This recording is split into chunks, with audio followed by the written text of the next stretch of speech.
During the new year, my younger brother set off firecrackers and ended up blowing off both his legs.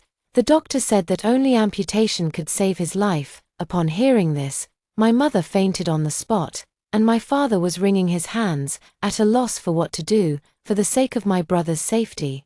I made the decision to have his legs amputated. As a result, I became the sinner in their eyes, the one who ruined my brother's life. My brother, with reddened eyes, said fiercely, "You've destroyed me, made it impossible for me to live a normal life." My parents, wiping their tears, said, "It's all because of you. You've ruined our plan to rely on our children for old age. They eat my food, drink my drinks, leech off me, and even want me to pay for a wife for my brother to carry on the family line."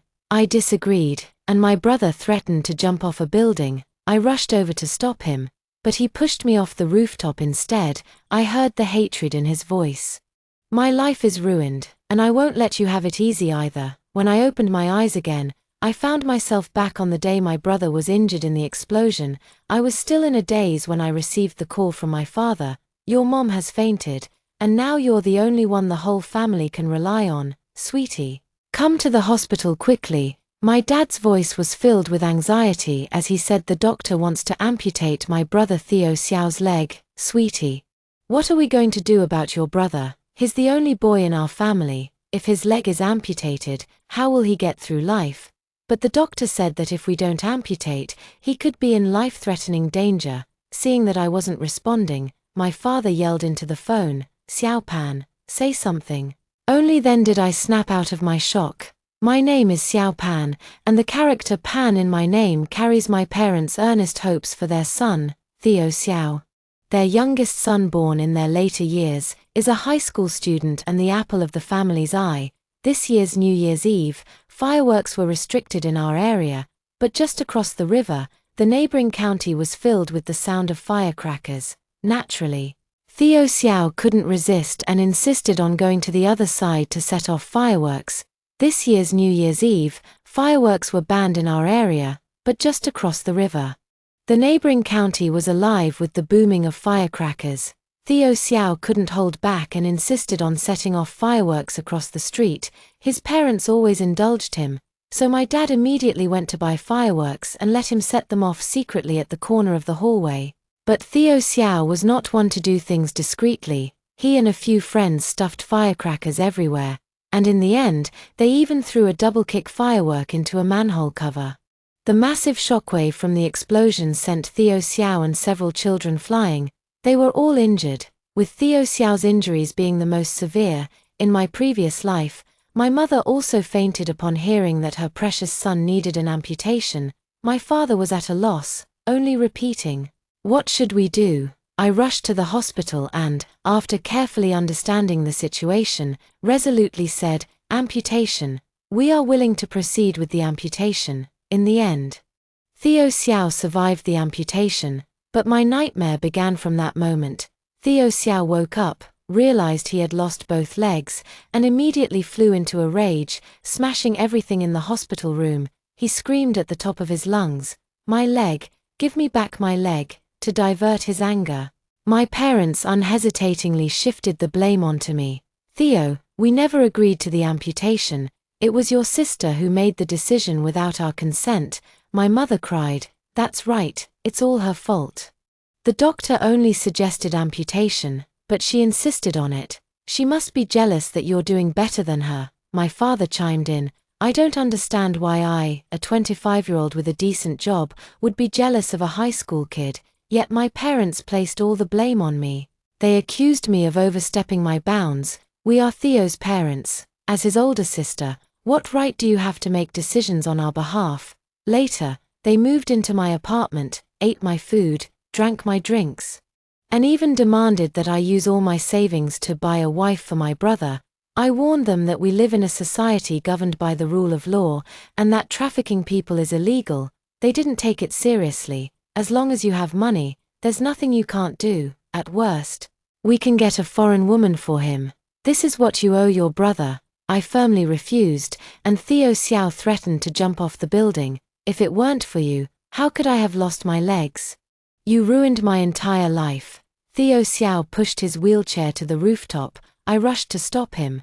But in the struggle, he pushed me off the building. After I died, my soul did not immediately dissipate, it lingered by my parents' side. I saw that my parents didn't even have time to cremate me before hurriedly taking out the dozen or so accident insurance policies they had bought for me to claim a large sum of compensation. It was only then that I realized that Theo Xiao's suicide and my accidental fall from the building were all part of their premeditated plan. My father counted the balance on the card, a smile curling at the corners of his mouth, his wrinkles all scrunching together. Who says having a daughter is useless? This just proves her worth. Not only did she earn Theo a big house, but even after death, she's brought us so much money. My mother held Theo Xiao's head, kissing him left and right. Her face beaming with pride. That worthless girl is useless. Our Theo is the lucky one. A fortune teller once said that Theo would face a hurdle in his life, and once he overcame it, he would enjoy great wealth and prosperity. They used my compensation money to get my brother a prosthetic limb. Then they spent $2 million in bride price, used my apartment as the wedding home, and got my brother married to a returnee postgraduate student. I can only hover above, watching them enumerate my uselessness over the years while recklessly squandering my money. Now that I have been reborn, they must pay the price. Hearing my father's urgent voice, I curved the corners of my mouth, but my voice carried a sob. How could something like this happen? But I'm on a business trip out of town, Dad. Don't panic yet. I'll book the earliest flight back right away. Never mind what the doctor said. Go get a basin of cold water and splash Mom awake first. There has to be someone in the hospital who can take charge. I'm going to use my phone to book a ticket now. I'll contact you as soon as I get back. After saying that, ignoring my dad's shouts, I hung up the phone directly. I booked a 5-star hotel and ordered myself a luxurious takeout meal worth 2,000 yuan. I took a day off from work and didn't wake up until noon the next day. When I turned on my phone, the screen was filled with dozens of missed calls, and the messages had piled up to 99 plus. I didn't reply to any of the messages. I leisurely enjoyed a luxurious bowl of spicy hot pot and then took a taxi to the hospital. In the car, I gave myself dark circles under my eyes and then messed up my hair before rushing frantically to the intensive care unit. In the ward, Theo Xiao's face was as pale as wax, his lips were deathly white, and his eyes stared blankly at the ceiling. Seeing their beloved in such a state, my parents' hearts were shattered. My mother directed all her pent-up anger toward me. I told you to come back early, but you dragged it out until now. Do you even care about your brother's injury at all? How did we end up with such a heartless child like you? I struggled to hold back the smile at the corner of my mouth, forcing a look of sorrow. How could I not care about Theo? I was on a business trip yesterday. And it was so late, there were no flights available. I don't even care about the company anymore, whether the boss fires me or not. I rushed back just like that. If you're not happy, fine. But why scold me too? My parents were stunned by my words, watching wide-eyed as I suddenly threw myself down by Theo Xiao's bedside. Theo, my dear brother, how did you end up like this? You were perfectly fine. How could it come to amputation, without your legs from now on? You won't be able to run or jump, or play like other normal kids. What are we going to do? Theo Xiao's eyes moved, as if he had just come to life. Only then did he realize what I had said, his eyes wide open. My legs. He struggled to prop himself up, ignoring his parents' panic, and abruptly threw off the covers. The bandaged broken leg was revealed before everyone's eyes. Theo Xiao's eyes instantly filled with bloodshot, and he began to scream hysterically. My leg, how could I have lost my leg? He scanned us with his bloodshot eyes. I feigned anger and questioned my parents. What exactly did the doctor say? How could it be this serious? Who made the decision to amputate his leg? My dad, seeing Theo Xiao's expression, was already a bit intimidated. He immediately pointed at my mom and shifted the blame. It was your mom. I didn't even have time to say anything before she signed the papers. It turned out that my dad actually listened to me, fetched a basin of cold water, and splashed it on my mom to wake her up. They took turns calling my phone, but it remained unreachable. In the end, my mom gritted her teeth and, trembling, signed the amputation consent form. Under Theo Xiao's murderous glare, my mom was also frightened and tried to shift the blame onto me. It's all because Xiao Pan hasn't come back and isn't answering the phone. Otherwise, the one being sliced by Theo Xiao's glare would be me. I quickly cut off my mom's words. Pretending to comfort her while actually adding fuel to the fire, I sat at the airport all night just to book an early flight, and my phone died. I told you to wait for me to come back. How could you make a decision on your own? Mom, you've ruined Theo's future. Theo Xiao refused to listen to any explanations and started smashing things within his reach. He particularly targeted my mom's head, forcing her to crouch on the ground, trembling as she covered her head. Theo Xiao had just woken up from a serious injury and, overwhelmed by agitation and anger, collapsed onto the bed and passed out after throwing a few things. My parents let out earth-shattering cries, and I turned around with a smile, heading out to call the doctor. I rented a folding bed for 15 yuan a night.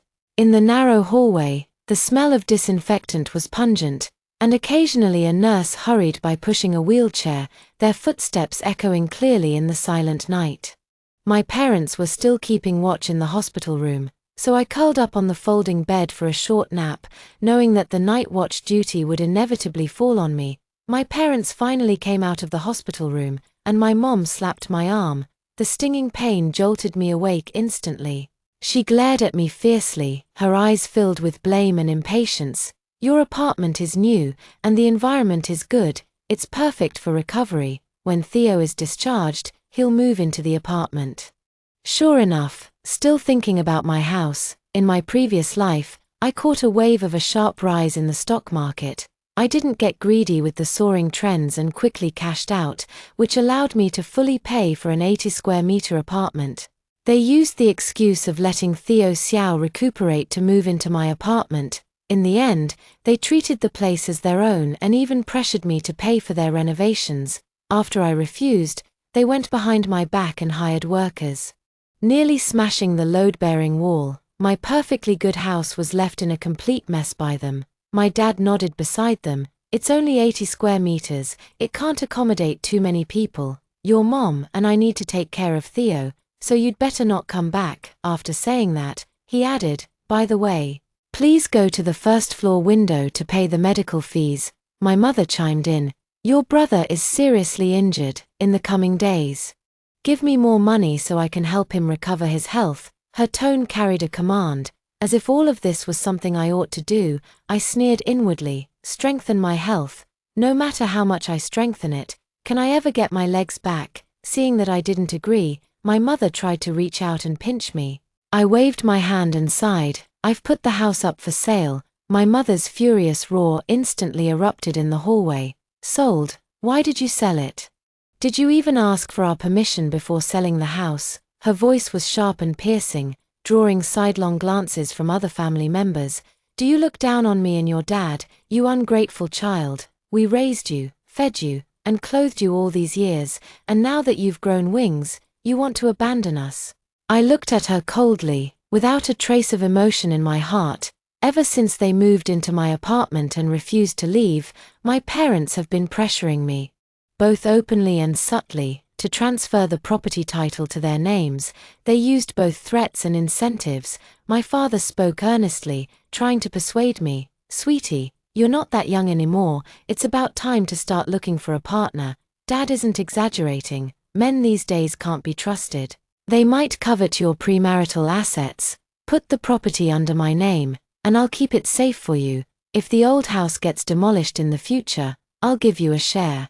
My mother said sharply and sarcastically, what's yours is ours. You're our daughter, so you have to support us in our old age. We want this house now, and if you refuse, you're being unfilial. I disagree. If you don't agree, I'll go to your company with a banner and make a scene, so your leaders can see what kind of person they hired.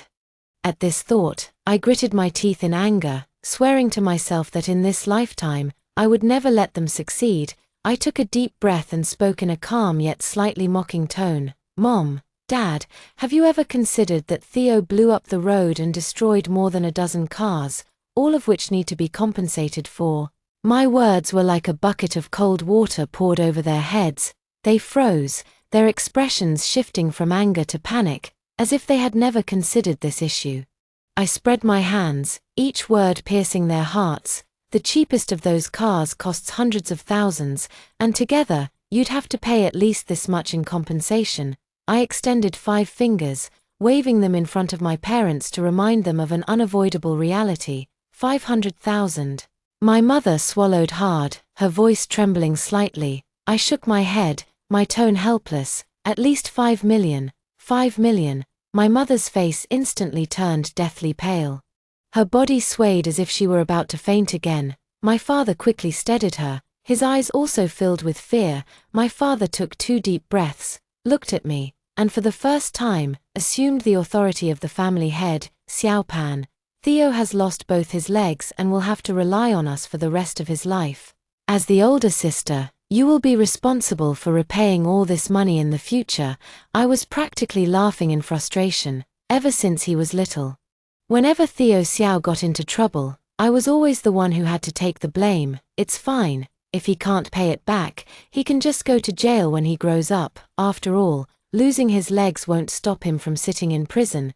As soon as I finished speaking, my mother, like a cat whose tail had been stepped on, flew into a rage and lunged at me, screaming to hit me. I quickly dodged, feeling an inexplicable sense of satisfaction. I know you're in a hurry, but let's not rush.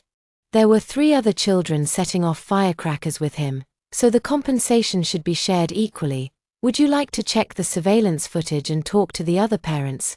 My mother's hand paused mid-air, and my father's eyes darted around as if weighing the pros and cons. They left me to wait at the hospital and quickly departed. Watching their retreating figures, I knew they would return empty-handed this time. In their previous life, they had also gone to confront those 3 families. 2 of the children hid in a blind spot of the surveillance cameras and were not caught on video during the explosion. The 2 families stubbornly denied their children's involvement and, on the contrary, demanded compensation from my parents because their children had suffered minor scrapes and bruises. The only child who was caught on camera had parents who were both deadbeats. The burly man, upon hearing my parents' purpose for visiting, immediately threw a punch at my father, not only knocking out 2 of his front teeth but also slamming the door in their faces. That's why they urgently needed money and eventually thought of killing me to claim the insurance. Theo Xiao woke up from hunger, and upon seeing the takeout I had ordered for him, his face darkened as he swept all the food containers to the floor. Who wants to eat this garbage? Get me Japanese food and a tomahawk steak. He glared at me, his tone no different from when my mother gives me orders. If you dare refuse me, I'll tell Mom and Dad, and see how they beat you. Beat me. If it were in my past life, I might have really stood there, letting them vent their emotions. Even if they beat me black and blue, I would have blamed myself for doing wrong. Now, if they can even land a hit on me, it's because I deserve it. I slowly peeled an orange, the fresh fragrance of the peel spreading through the air. Theo Xiao reached out to take it, but I deliberately stuffed the tangerine into my own mouth, chewing it slowly and deliberately. His eyes instantly turned fierce, and he waved his fist, trying to rush off the hospital bed to hit me. As a result, he lost his balance, knocked over the forestand, and nearly fell to the ground. It was only my kindness that pulled him back up. Watching his disheveled state, I couldn't help but feel like laughing. Theo Xiao was gasping for breath, trembling all over, about to go into a frenzy again. I quickly kept my distance from him, speaking in a gentle tone with a barely noticeable hint of provocation. Dad meant well. You said you wanted to set off fireworks, so he bought such a huge pile. Who knew you didn't like fireworks and insisted on choosing firecrackers instead? I sighed, feigning regret. If only Dad had only bought fireworks and not those double-bang firecrackers, you wouldn't have thrown them into the manhole cover. And you wouldn't have had your leg blown off. Theo Xiao bit his lower lip, his fists clenched so tightly that his knuckles turned white, the hatred in his eyes so intense it was terrifying. But I wasn't scared at all. I smiled and continued to provoke him. Mom agreed to have your leg amputated for your own good. Ever since you started high school, you've been asking her for money every day, either to go out gaming with friends or to eat out with classmates. I heard you even got a girlfriend. I paused, my tone laced with meaning. To buy your girlfriend a birthday gift, you had a huge fight with Mom. She called me crying, saying you've never bought her a birthday gift, and that once you have a wife, you'll forget all about your mother. I watched his increasingly contorted face with a sense of satisfaction. Mom is just worried you'll go astray. Without your legs, you'll have to stay obediently by her side and continue being her good son. Theo Xiao was like a frenzied beast. His eyes filled with rage and resentment. Damn them, they all deserve to die. It was clearly their fault, yet they cost me my legs. I won't let them get away with this. Theo Xiao is just so selfish. He blames all his misfortunes on others. It used to be me, and now it's our parents. How ironic. Where are Mom and Dad? I'm in this state, and they're not by my side. Where have they gone? Theo Xiao finally realized that after all his yelling and screaming, his parents hadn't shown up, for once. His voice carried a hint of unease. I pretended to be upset, glanced at him, then turned my head away. Mom and Dad are doing this for your own good. With your leg in this condition, you shouldn't push yourself. There will be plenty of difficult days ahead if you keep making a scene like this every day. I'm afraid even Mom and Dad won't be able to handle it. If they end up sending you off to some nursing home, you'll truly have no one to turn to. I looked as if I had said the wrong thing and quickly covered my mouth. I didn't mean that Mom and Dad went to look for a nursing home. Don't overthink it. Just focus on recovering. Theo Xiao grabbed his own hair, his eyes wild, muttering incessantly, for my own good. All for my own good. They clearly don't want me anymore. They see I've lost my leg and want to abandon me. Not a chance. As soon as my mom stepped into the hospital room, a glass cup flew straight at her, hitting her forehead. Blood instantly streamed down her cheek. My dad was also cut on the face by the flying glass shards, and the pain made him gasp sharply. That glass cup was the one I had casually placed by Theo Xiao's bedside earlier. My parents were already in a bad mood.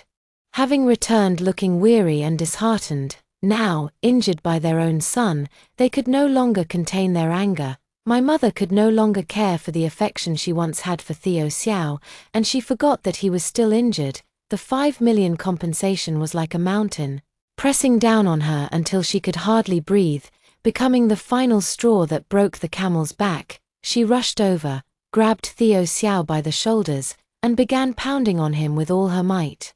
Making a scene. How dare you make a scene? If it weren't for you, would your father and I have to endure being spat on and shut out of doors? Do you know how much we have to pay in compensation? Even if we sold your sister, she wouldn't be worth 5 million. Theo Xiao naturally refused to be outdone. His furious voice was tinged with grievance, and his eyes pierced my mother like knives. I know you don't want me. Stop pretending. As he spoke, he began frantically tearing at the bandages on his leg, his movements rough as if he felt no pain. Why bother healing? Just let me die. If I die, you'll get what you want. My mother rushed forward in tears to stop him, her voice filled with panic and pleading. Theo, how could Mom and Dad ever abandon you? Do you know how much trouble you've caused? We have to raise money. My father stood to the side, wiping his face. His front tooth was gone, and his mouth was swollen. When he spoke, his voice was muffled and unclear. Sell Xiaopan's house, then find her a husband and get a betrothal gift. After that, look for evidence to make those 3 families pay up too. If that's still not enough, we'll have to sell our old house as well. Upon hearing this, my mother immediately retorted loudly, her tone filled with resentment and anger. If we sell the old house, where will we live? Better to make Xiaopan take out a loan. A small loan will do, or even a nude loan. Just force her to get the money somehow. I stood in the corner, watching everything unfold with cold indifference. They brazenly discussed how to sell me for money, as if I were nothing more than a disposable commodity. I didn't feel the slightest bit of sadness. It was as if I had shed all my tears in a past life. All that remained in my heart was icy mockery and resolve. Want me to burn myself out to support them again? In your dreams. A few days later, the trap I had meticulously set was finally in place. With red-rimmed eyes and unsteady steps, I rushed into the hospital room, my face streaked with tears as if the sky had fallen. These days, under the pretense of needing to buy a house and secure a loan, I've been running around outside all day. The heavy responsibility of caring for Theo Xiao fell on my parents' shoulders. They took turns sleeping on a folding bed in the hospital hallway. People in their 50s simply couldn't endure it. In just a few days, they appeared utterly exhausted, with sunken eyes and wrinkles covering their faces, as if drained of all vitality. Seeing me come in, my parents were about to ask about the progress of selling the house and the loan, but upon seeing me crying so miserably, they immediately furrowed their brows. I threw myself in front of them, sobbing bitterly, wiping my tears with my sleeve while also smearing snot on their clothes. "Mom and Dad, I've been scammed. The real estate agent missed a zero when listing the house price," I sobbed, my voice filled with despair. I was in a hurry to raise money for Theo's medical bills and compensation, so I signed without even looking. As a result, the agency only transferred 80,000 to me and even deducted 70,000 as commission. The moment my parents heard, their faces instantly turned ashen, and they almost simultaneously sprang to their feet. My mother grabbed my arm, while my father slammed the table hard, his voice filled with anger and disbelief. "You useless fool, you can't even handle such a small matter. What good are you? 800,000, and you just lost it. Call the police. Go call the police right now." They dragged me out the door. We rushed to the police station. But the police told us that this was a civil dispute and advised us to file a lawsuit in court. However, the 8th day of the Lunar New Year hadn't even passed, and the court was still on holiday, with no one working at all. After a whole day of running around, my parents had no choice but to take me back to the hospital. Along the way, they kept cursing me over and over. My mother raised her hand several times to hit me, but I cleverly dodged each time. I didn't argue or even look at them, just kept covering my face and crying, as if I had truly suffered a great injustice. Back in the ward, Theo Xiao was glaring at them fiercely. They suddenly remembered that in their haste, they had forgotten to leave someone at the hospital to take care of their son with the broken leg. The nurse was kind enough to order a meal for Theo Xiao, but how could the delicate Theo Xiao possibly eat that hospital cafeteria food? He went hungry all day and even wet the bed. His parents had paid for a private room so he could recover properly, but when he wanted to throw a tantrum, no one was there to humor him. Finally, before it got dark, Theo Xiao had us back as he wished. In front of Theo Xiao, my parents scolded me and ordered me to stay with him tonight. At night, only Theo Xiao and I were left in the hospital room. I sobbed, pretending to inadvertently reveal the truth. The house actually sold for 800,000. And there was no dispute at all. But Mom and Dad don't want to pay for your medical treatment, nor do they want to use the money for compensation. I looked at him with pity. "Do you know about in vitro fertilization? Mom and Dad went out to inquire about it recently. They say it's completely possible to have a child even in your 50s. For just 800,000, you can even choose the baby's gender. You know how much they want a son, a healthy son." The insurance company, the city management department, and the traffic management department all came looking. The verified compensation amount is 5.83 million, exactly the same as in the previous life. This figure hit my parents' hearts like a massive boulder. Due to the police's involvement, the parents of the 3 children who initially refused to admit guilt could no longer make excuses, but they still insisted that their children were merely bystanders and had not participated at all. The deadbeat family was invited for tea several times but stubbornly clung to their claim of having no money, putting on a shameless act of no money to give, but a life to take if you want. Finally, the accident liability compensation awarded to Theo Xiao was 3.5 million. This figure completely devastated his parents. They cried out in despair and were utterly unwilling to accept the outcome.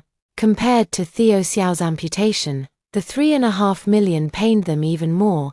After all, amputation is just a physical disability, but 3.5 million is real money. They started forcing me to borrow money, to take out loans, as if I were their ATM, ready to spit out millions at any moment. But where could I possibly get a loan of over 3 million? Even loan sharks wouldn't dare lend that much money without collateral. They didn't give up and started contacting people, urgently trying to find me a husband, with only one condition, a bride price of 3.5 million. They approached several matchmakers, and the more decent ones smiled and politely declined. The sharp-tongued ones pointed at my parents and scolded them. "Is your daughter made of gold? 3.5 million. Why don't you just rob a bank? It'd be faster." After the New Year holiday, my parents went to court to sue the agency that had listed my house. But the holiday season has piled up a lot of cases that need to be heard in court, and the queue stretches all the way to the end of March. They can only keep pressuring me to take out loans, using whatever amount I can borrow first. Your brother is in such a state. You can't just stand by and watch him suffer, your siblings, and once our parents are gone, he'll be your only family. After all the years our parents raised you, how can you bear to watch them be crushed by debt? You're also a part of this family and must contribute. How can you just hide on the sidelines?" I clutched my chest and refused, telling them I simply couldn't repay it, trying to use family ties to guilt-trip me. How could that work? They used up all the family affection in our previous life. Seeing that I remained unmoved, my mom threatened to cause a scene at my company again. I was well prepared and took out the company's termination contract, pretending to be sorrowful as I said, "The day Theo broke his leg, I gave up a big deal and rushed back. The company lost over $1 million, and I got fired. I don't have a job anymore. I might even need you to support me in the future." My parents were shocked. They had no pension. And if even I lost my source of income, the family's basic expenses would become unsustainable. Not to mention the follow-up observations and nutritional expenses for Theo Xiao. They kept urging me to quickly find a job that pays 30 to 50,000 a month. After a moment's thought, I agreed, using the excuse of job hunting to stay away from home all day. Naturally, I couldn't help them share the heavy burden of taking care of Theo Xiao. These days, no matter how frantic his parents are, Theo Xiao remains unusually calm. Like the silent night before a storm, he just coldly watches his parents run around, almost turning their hair gray with worry over money. When Theo Xiao was healthy, he was undoubtedly his parents' most beloved son, the apple of their eye. But now, he can't even go to the bathroom by himself, having to do it in bed and wait for his parents to clean up.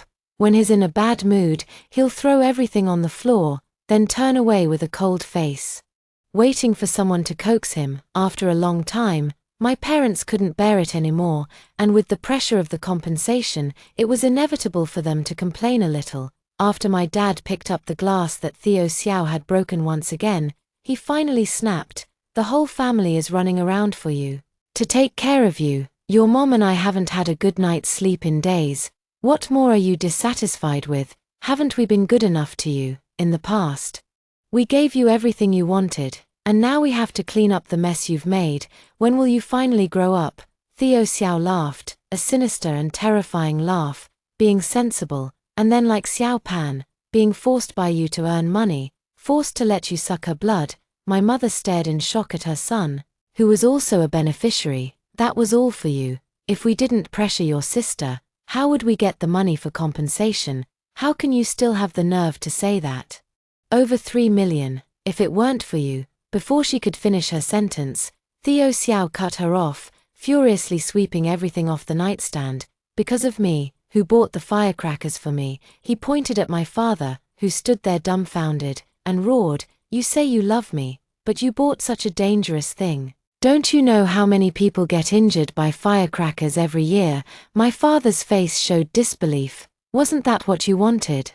He hadn't expected that risking a fine to buy what his son wanted would become a reason for his son to blame him. "If you want it, then buy it. Can't you assess the risks yourself? Don't you always say you've eaten more salt than we've eaten rice?"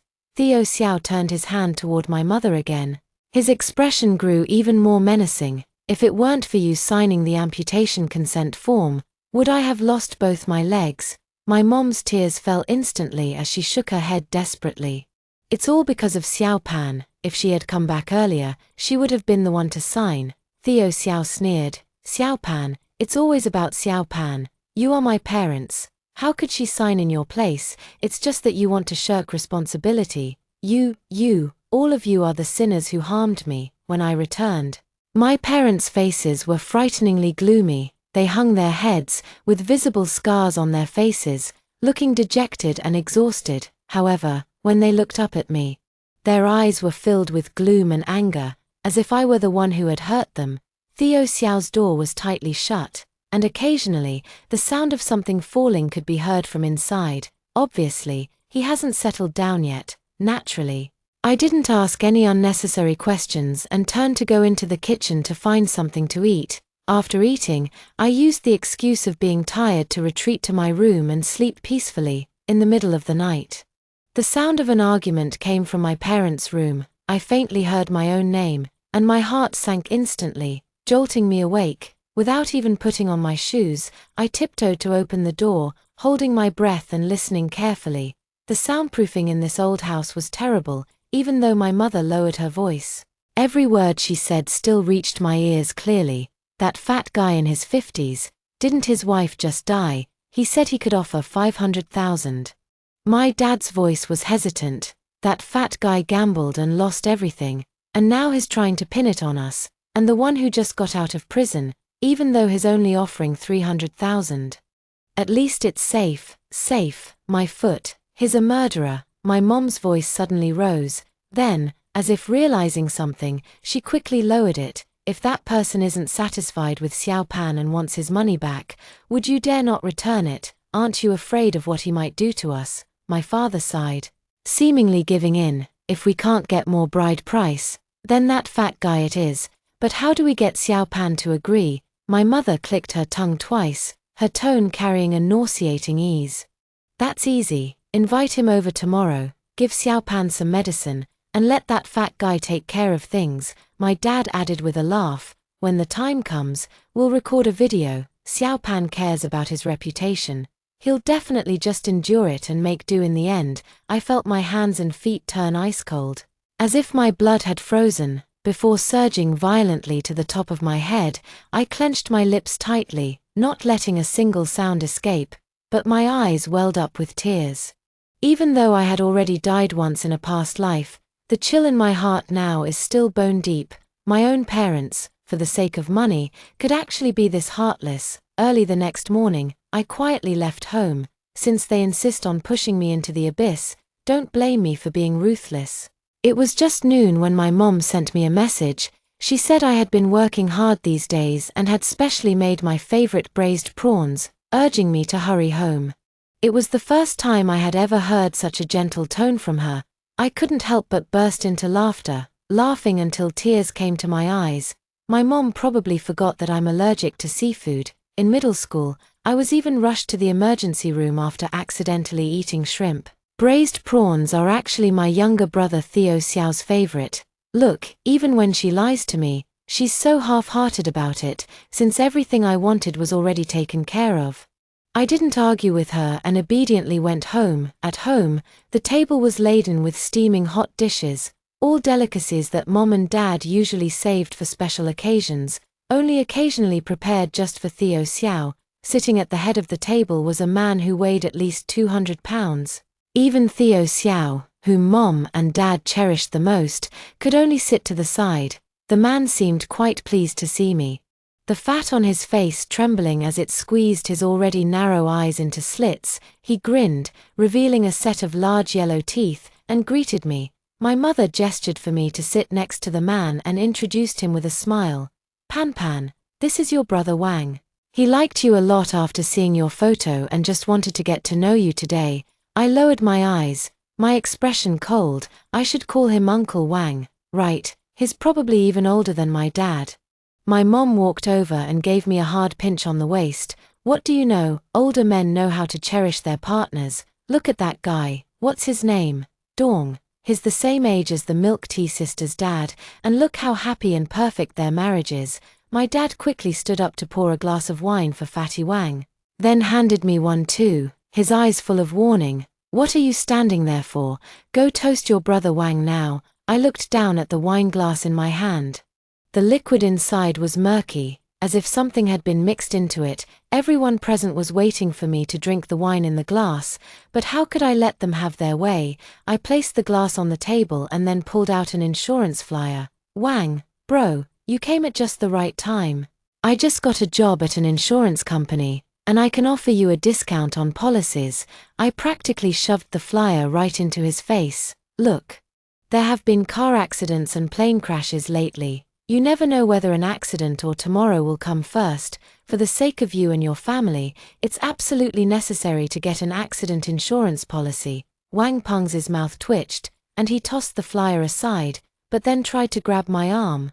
I quickly withdrew my hand and said calmly before my parents could get angry, "This accident insurance can pay up to 5 million. My parents seemed frozen in place. After a long moment, they exchanged a glance, silently sat down to eat, and stopped trying to set me up with Fatty Wang. I knew they were tempted. Fatty Wang waited for a long time, but the good thing my parents had promised never came. He slammed the table furiously, stood up, and stormed off, kicking the chair askew and nearly toppling the table. "It seems you don't want the 500,000 betrothal gift after all."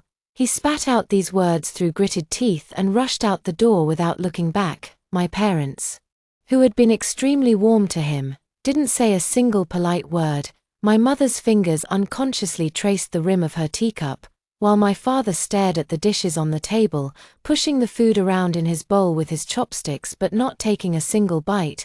They were both lost in their own thoughts. Well, 500,000 is nothing compared to 5 million.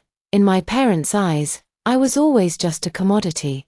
Whether I was alive to be exchanged for money or dead to be exchanged for money, it made no difference. What mattered was how much money could be gained. After finishing the meal, I let out a satisfied burp, wiped my mouth, and was about to head back to my room when my parents called out to stop me.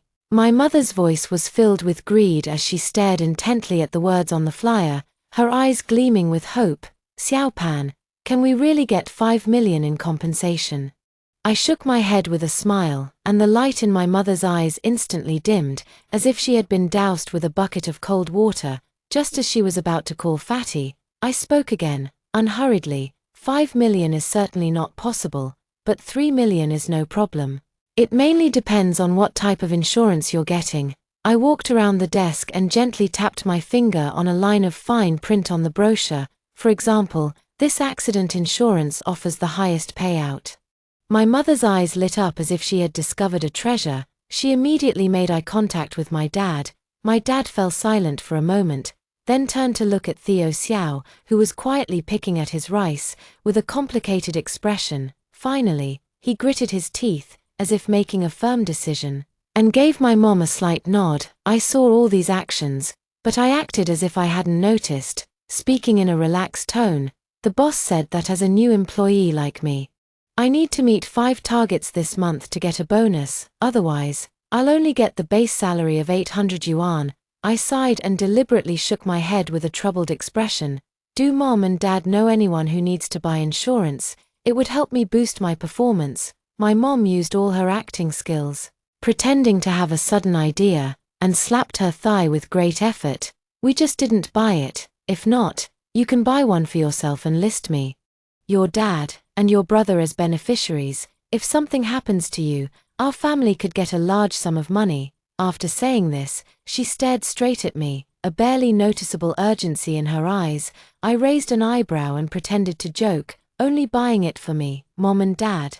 Are you planning some kind of accident for me? You're my biological parents. Surely you wouldn't kill your own daughter for insurance money, right?" My mom's expression immediately turned awkward.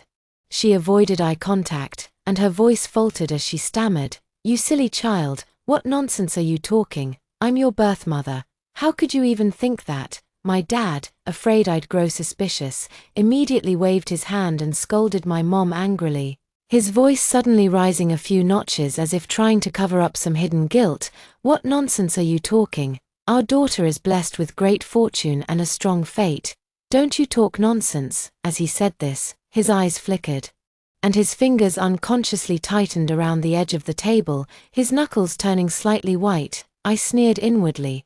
Blessed with great fortune and a strong fate. How ironic. From childhood to adulthood, I've always been a dispensable presence in this family, and now I've suddenly become their so-called lucky star. My dad deliberately put on a loving smile and looked at me. "Your mother isn't well educated and can't hold her tongue.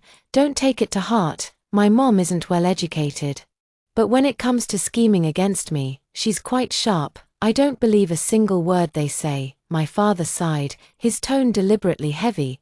"But there really are a lot of accidents these days. Just take your brother, for example. If we had known his leg would be amputated, we would have bought insurance in advance and wouldn't be worrying about money now." The word amputation struck Theo Xiao like a knife, instantly hitting his most sensitive spot.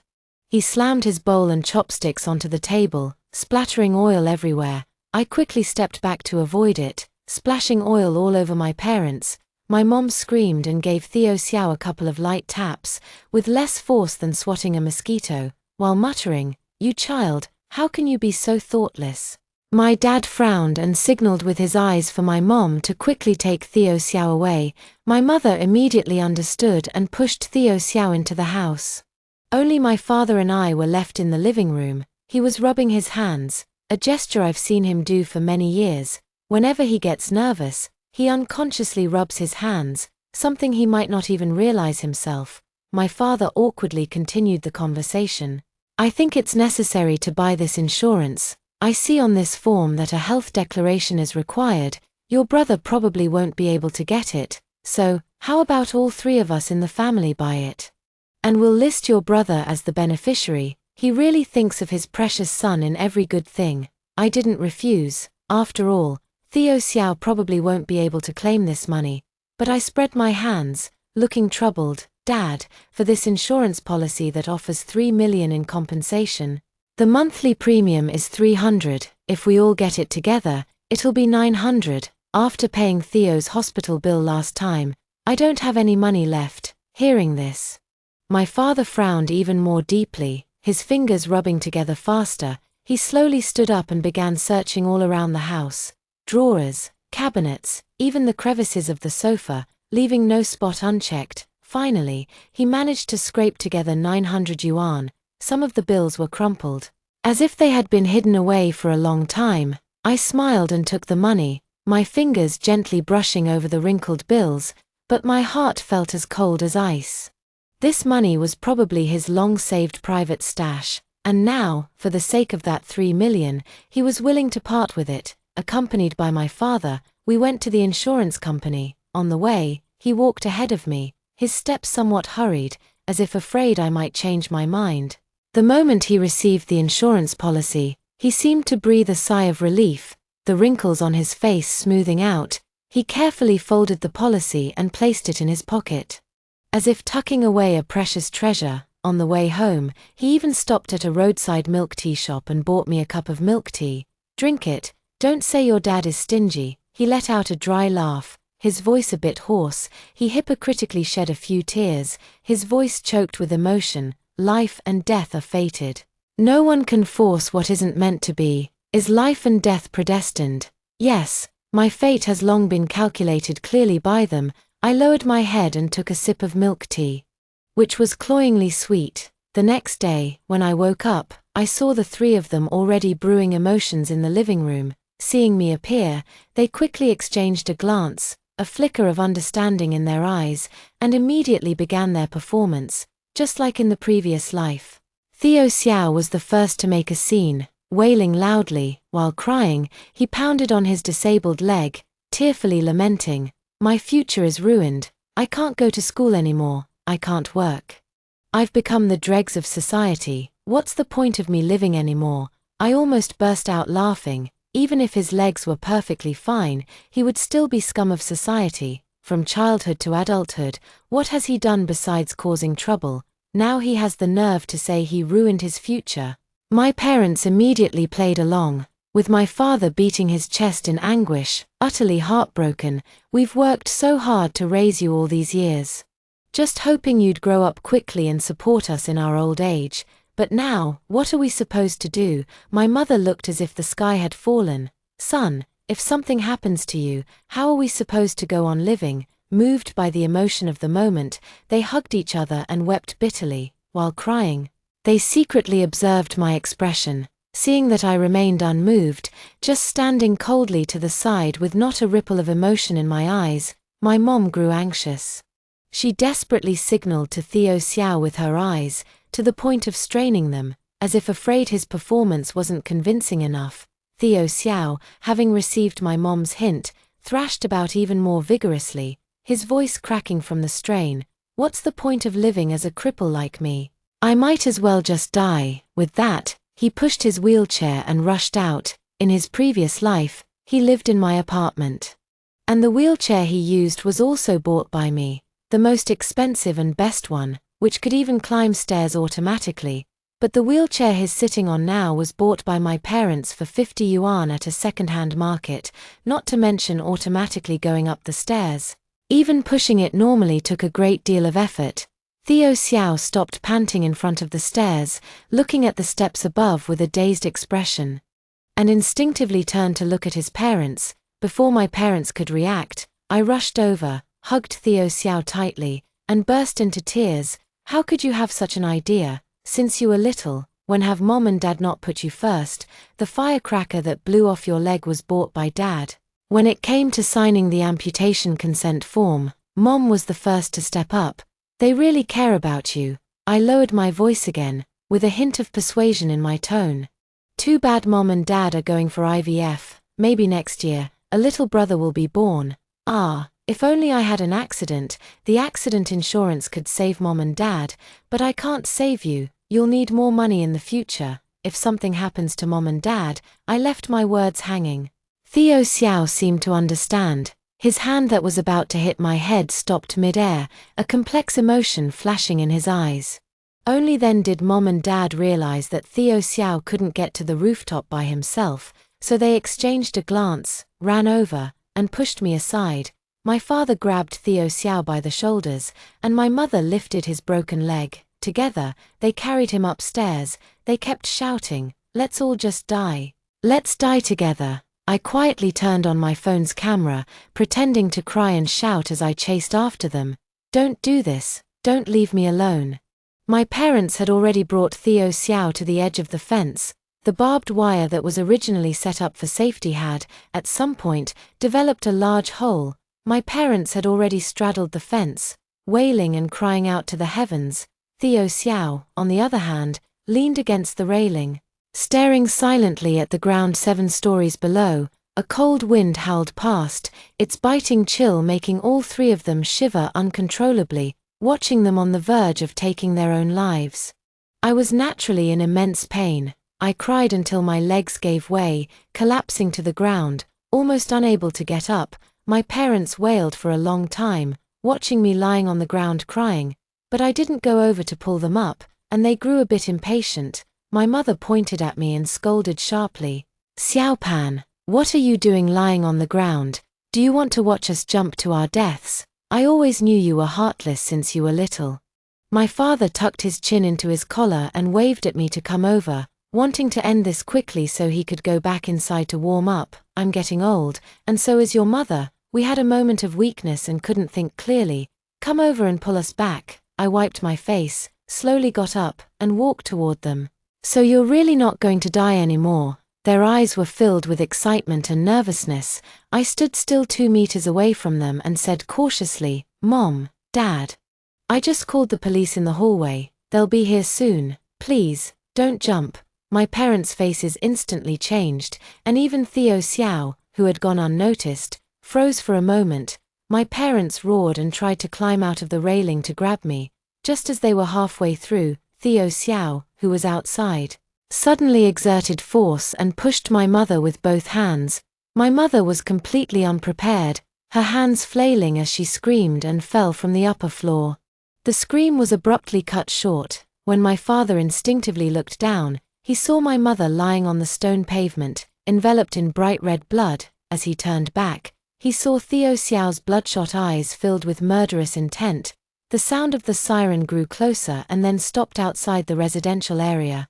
Theo Xiao turned to look at me and said fiercely, "Sis, Mom and Dad fell by accident. It was an accident." I smiled at him. Then the recorded video was handed over to the police who had arrived. As Theo Xiao was taken away in handcuffs, the sun slowly rose, its rays piercing through the clouds and scattering across the land, dazzling and warm. End of story. That concludes the first story. Don't go away. The next story is even more exciting. After dying from illness, I was reborn 1 month before I was supposed to marry Ju Kaiyang, in this life. I no longer mind him openly moving into our marital home with his late friend's widow, nor do I mind his younger sister calling Fu Huan's sister-in-law over and over again. I applied to my superiors to cancel the marriage and agreed to the arrangement of being sent to the countryside. A year later, he finally found me, only to see me on the back seat of a male-educated youth's bicycle, smiling radiantly, amid the voices of those around us praising how well-matched we were. Ju Kaiyang, with red-rimmed eyes, tremblingly took out the marriage report I had torn to pieces. "Jirue, when are we going to get our marriage certificate? Xiaoshan, your partner is back." At the alley entrance, Auntie Zhu enthusiastically informed me, her eyes filled with a hint of pity and sympathy in the end. In my previous life, I didn't understand what her look meant, but now that I've been reborn, I understand it all too well. Ju Kaiyang not only returned, but also brought back his brother's widow.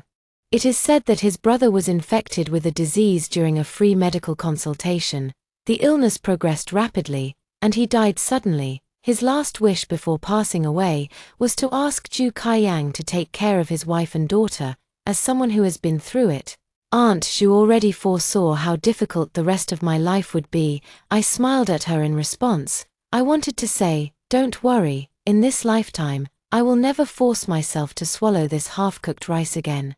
I didn't go to greet Ju Kaiyang, because I knew he wouldn't come home first. He would be busy finding a comfortable place for Fu Huan and her daughter.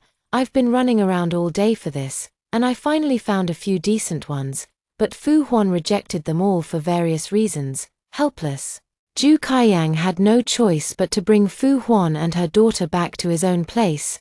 I will always remember in my past life, standing at the entrance of the alley, eagerly looking forward to his return. But all I saw was the three of them walking side by side intimately, like a family of three heading home. Looking back now, that day marked the beginning of my long, tormented life. In my past life, I was blinded by love, willing to endure Fu Huan and her daughter just to marry Ju Kaiyang and fulfill my youthful wish. After marriage, I conscientiously fulfilled my duties as a wife, managing household affairs for him and dedicating myself to his entire family. His parents were chronically ill and needed care, and his younger sister was spoiled and willful, constantly causing trouble. Before marriage, I often felt sorry for Ju Kaiyang, such an outstanding person, being held back by his family and unable to make new progress in his work and advancement. So after marriage, I became his supportive partner. I helped him manage everything at home, using my own sacrifices to help him climb the ladder of success. The first year, he felt heartache and guilt, often saying intimate words to express his love for me. The second year, he gradually became accustomed to it, and both he and his entire family began to take my efforts for granted. The third and fourth years, he sent less and less money home. I had to manage household chores while also taking on odd jobs to make ends meet, leaving me physically and mentally exhausted. If I weren't pregnant, I would have told him the good news in person. Sneaking to his workplace to see him, I might never have known that Ju Kaiyang had taken Fu Huan and her daughter into his dormitory, where the three of them had been living together for 2 years. The gradually reduced remittances and food coupons over the years were all given to Fu Huan and her daughter to enjoy. At that time, I lost my mind and caused a scene at his workplace. Many people came to watch the commotion, and as the situation became increasingly unfavorable for Fu Huan, her daughter ran over and shoved me hard, pushing me down the stairs. The ground was stained red with blood, and I lost my child. After waking up, I originally wanted to get a divorce, but Ju Kaiyang knelt down and begged me to stay, saying he had sent Fu Huan and her daughter away, pleading for a chance to make amends. He also wanted to have another child with me. I ended up forgiving him out of soft-heartedness, which set the stage for a tragic second half of my life. It wasn't until more than a decade later that I stumbled upon Fu Huan's daughter's graduation speech online. She introduced her parents to the audience, and the faces that appeared were those of Fu Huan and Ju Kaiyang.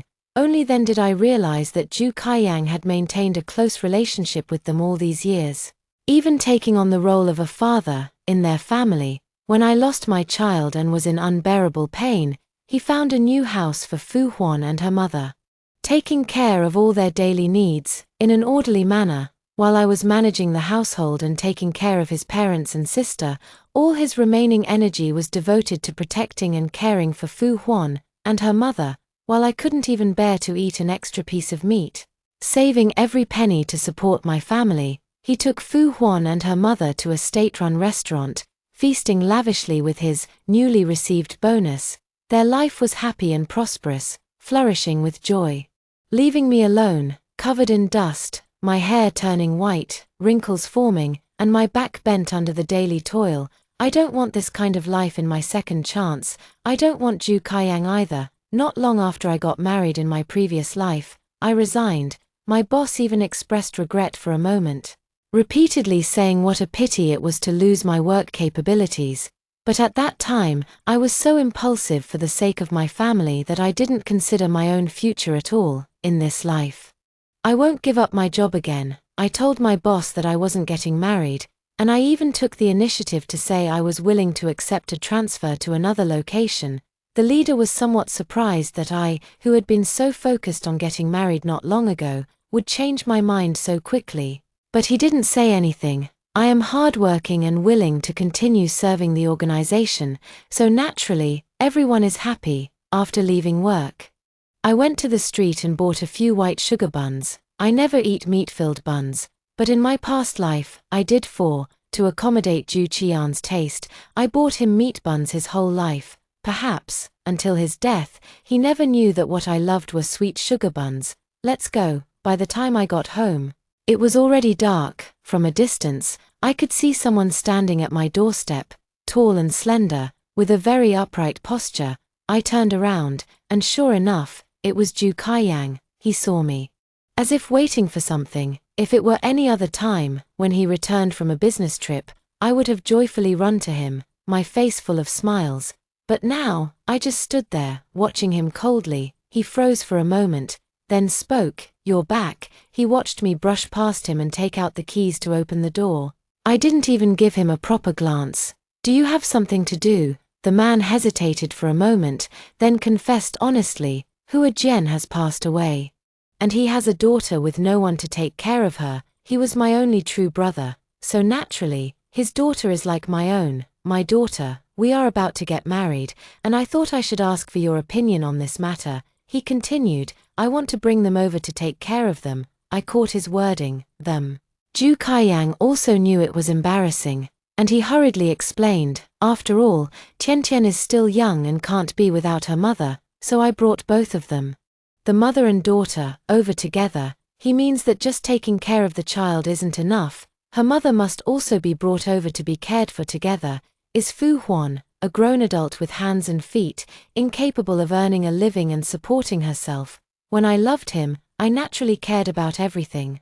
But now, my heart is as calm as still water. I said to him, "This is your own matter, no need to inform me." The indifference in my tone made Zhu Kaiyang frown. "What do you mean by that?" "We're about to get married, of course some things should be discussed together." He spoke so righteously, but if he really wanted to seek my opinion, he wouldn't have brought the person home without saying a word. The die is cast. How could I possibly drive the orphan and widow out, in the darkness of the night? I wanted to quickly send him away, but suddenly I noticed something. When I opened the door earlier, the bag of sugar I casually placed on the shelf by the entrance had been taken. Wang Tiantian hid behind Zhu Kaiyang, devouring the steamed bun in big bites. "Tian, when did you get here?" Fu Huan hurried over at the sound. She seemed to have dressed up carefully, and even the breeze she stirred carried a fragrance. It seemed that, in her eyes, this was our first meeting. And she couldn't afford to lose face. "Sorry, Brother Kaiyang, this child sneaked out on her own and disturbed you and Sister Shen. Hey, where did you get these buns from? Be careful not to upset your stomach." She snatched the bag from Wang Tiantian's hand and threw it on the ground. I suppressed my anger. I waited in line for an hour to get those sugar buns. Fu Huan's face flushed with embarrassment, and she let out an awkward, forced laugh. "So it was given by Sister Shen. My Tian usually doesn't eat things from outsiders. Her stomach is sensitive. You should avoid giving her snacks in the future." "Well, that makes it sound like it's my fault." I let out a mocking laugh. I put the bun properly on the shelf, so how did it end up in her mouth? Without permission, she just took someone else's things and ate them. How did you raise your child, after being mocked by me? Fu Huan immediately looked at Zhu Kaiyang with a pitiful expression.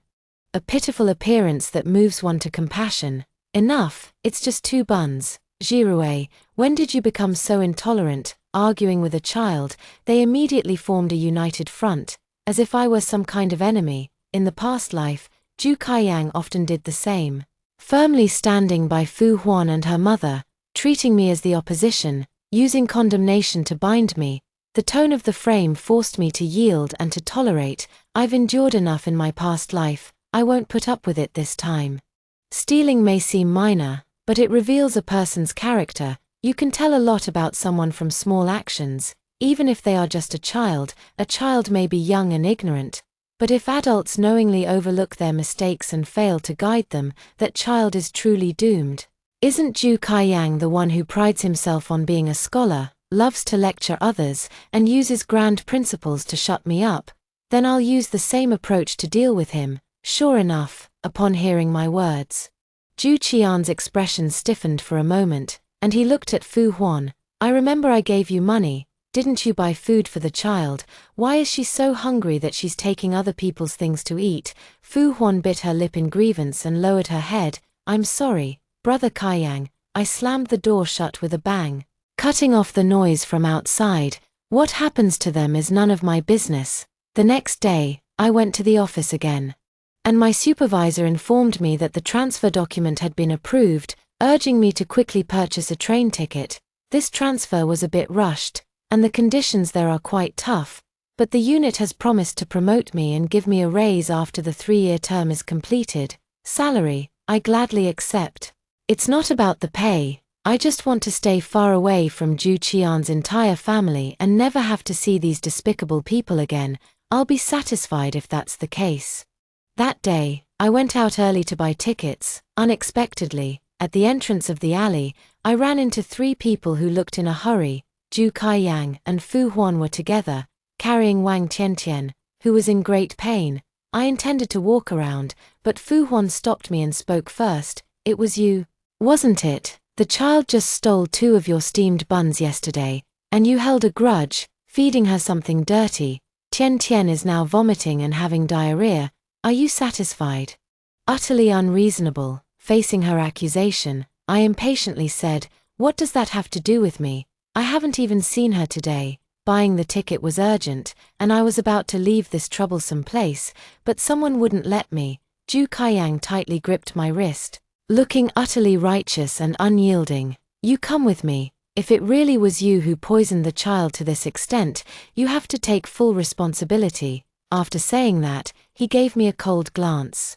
His eyes filled with disappointment. Zhu Kaiyang, let go of me. What right do you have to restrict my freedom of movement? The man was very strong and practically forced me to the hospital.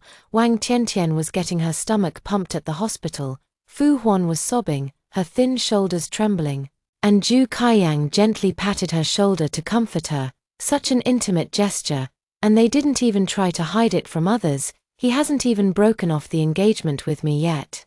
I could only sneer at the sight. What a despicable couple. Sister Shen, I don't know how I've offended you. She's my only daughter, the most precious thing in my life. Why would you do this to her? Poisonous hand. I just lost my husband. If anything happens to my daughter, I won't be able to go on living. Fu Huan looked at me with tearful eyes, her tone almost certain that I was the one who poisoned her daughter. I watched coldly, saying nothing. There's nothing to say to a fool. You're not saying anything, so you admit it. Shinjirue, I never thought you'd become this kind of person. You've let me down so much. I'm taking you to the police station right now. Zhu Kaiyang was furious. He never expected that his fiancée, who had always seemed gentle and sensible in his memory, could be so venomous. Intestine. Even if she was jealous of her fiancé's kindness to other women, she shouldn't have resorted to such despicable means to harm others. It seems it's really time to teach her a lesson. Zhu Kaiyang was determined to send me to prison to reflect on my actions, but he never expected that the police would arrive at the hospital first. Who called the police? It's me. Just now, I secretly asked a passing nurse to help find the police. I stepped past Zhu Kaiyang and pointed at the two of them, saying, "They falsely accused me of poisoning someone and restricted my personal freedom. Let's go straight to the police station to talk."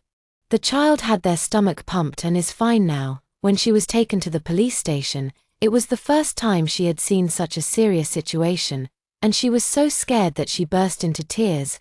The police questioned her briefly, and the little girl couldn't handle the psychological pressure and confessed she had run away from home on her own and mistakenly ate spoiled bread that someone had left in the yard. That innocent family, which was wrongfully implicated, was also met with a barrage of complaints at the police station. They insisted that they had clearly locked the main gate, so the blame shouldn't fall on them. At this moment, Zhu Kaiyang stepped forward, his expression grim and his eyes filled with guilt. I didn't know you were wronged, I'm sorry." Only then did he notice my wrist, which had become red and swollen from his violent tugging just moments before. He was about to take my hand to massage it. I immediately slapped him across the face. Zhu Kaiyang staggered from the force of my blow. Before I could even react, I gave Fu Huan another slap right beside me. "You wronged me. These 2 slaps are my payback. What right do you have to slander and defame me without any evidence?" Then I said to Fu Huan, "If you don't teach your daughter not to steal food, who knows?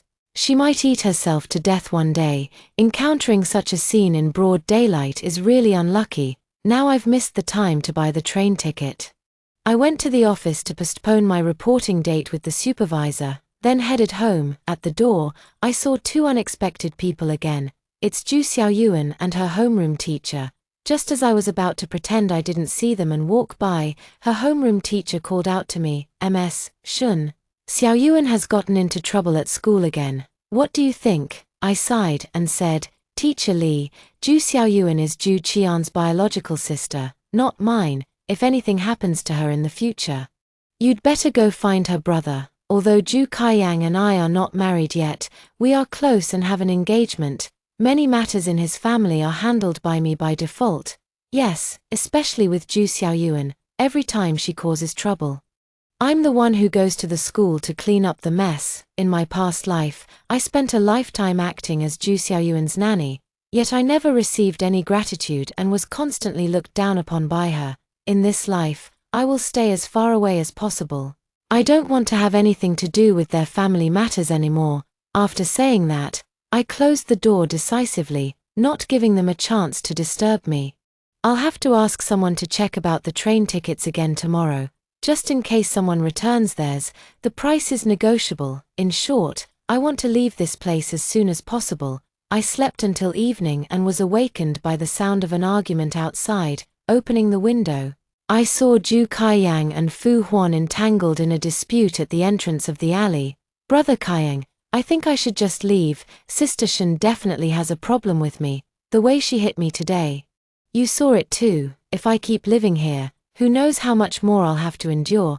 I'd rather suffer a bit more hardship and exhaustion than put up with this humiliation." The woman held her child's hand, crying and shouting that she wanted to leave, yet her feet didn't move an inch. This didn't look like someone who was about to leave at all. Saying I was leaving was actually just a way to get Zhu Kaiyang to come find me and settle the score for that slap. Her tactic of retreating to advance was exactly the same as in her past life.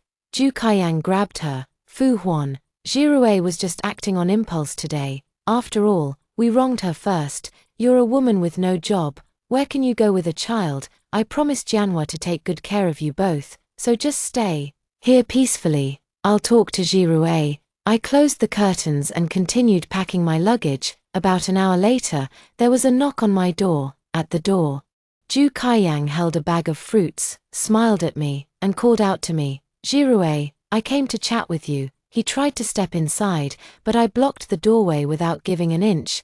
"Say whatever you have to say right here," I said coldly. "After all, we're not married yet, a man and a woman alone in one room. It doesn't look good, under the moonlight." Zhu Qian's handsome face looked just as it always had, still bearing the red palm print I'd left that afternoon. He rubbed his forehead and sighed. "Are you still angry that I brought Fu Huan and her daughter back?" Zhu Kaiyang spoke with deep sincerity. "Jirue, you're an educated intellectual. I thought you were the most reasonable, I retorted without holding back. Ju Kaiyang, you're overthinking it, I've said it before. Your decisions have nothing to do with me. It seemed my cold demeanor had provoked him, and Ju Kaiyang anxiously explained his purpose for coming. I've already sent them away. They won't disturb us anymore. Just a moment ago, you were trying to keep them by the roadside, and now you've sent them away. I raised an eyebrow, looking at him with some surprise. Ju Kaiyang seemed to be showing me his determination. I understand that we are the ones who will be husband and wife in the future. What's the point of having two outsiders around for no reason? Don't worry, I'm not that confused yet. Now he's suddenly clear-headed.